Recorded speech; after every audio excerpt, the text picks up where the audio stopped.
আর এবার আবহাওয়ার খবরের দিকে নজর রাখবো। কলকাতায় রয়েছে বৃষ্টির সম্ভাবনা। কলকাতা সহ দক্ষিণ 24 পরগনার কিছু অংশেও বৃষ্টির সম্ভাবনা ইতিমধ্যেই জারি করা হয়েছে। যেই তাপপ্রবাহ তা থেকে কিছুটা স্বস্তি মিলতে পারে এই বৃষ্টির জেরে। জানবো এই বিষয়ে। ফোন লাইনের সঙ্গে রয়েছেন প্রতিনিধি শাশ্বতী রায়। শাশ্বতী, কবে থেকে এই বৃষ্টির পূর্বাভাস জারি করা হলো আলিপুর আবহাওয়া দপ্তরের তরফে? দেখো, বর্ষার বৃষ্টি কার্যত ঢুকতে আরো বেশ কিছুদিন, কারণ যে নির্ধারিত দিন অর্থাৎ 1 জুন বা 2রা জুনের মধ্যে কেরালামে বর্ষা প্রবেশ করে, সেখান থেকে কিন্তু বর্ষা প্রবেশের সম্ভাবনা আরো 2 থেকে 3 দিন পিছিয়ে গেছে। তাই বলা যায় যে ধীরে ধীরে বঙ্গে বর্ষার প্রবেশের সময়সীমাও কিন্তু কিছুটা হলেও পেছাচ্ছে।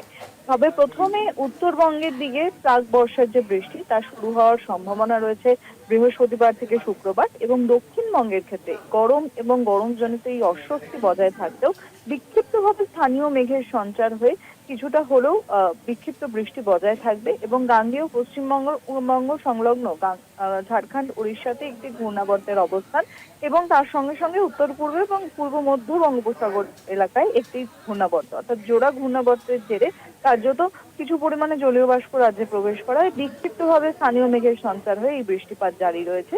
এবং এই বৃষ্টিপাত বিক্ষিপ্তভাবে দক্ষিণ 24 পরগনা, উত্তর 24 পরগনা, কলকাতা, 2 মেদিনীপুর সহ একাধিক জেলায় সাময়িকভাবে হবে। তবে এতে করে গরমজনিত অস্বস্তি না কমলেও মেঘের ঘনঘটা দেখা যাবে বিকেলের পর থেকে, এবং শহর কলকাতাতে কিছুটা হলেও বিক্ষিপ্ত বৃষ্টি হয়েছে, এবং আগামী কয়েক ঘন্টাতেও বিক্ষিপ্ত বৃষ্টির সম্ভাবনা কিন্তু জারি রয়েছে বেশ কিছু জেলার ক্ষেত্রে।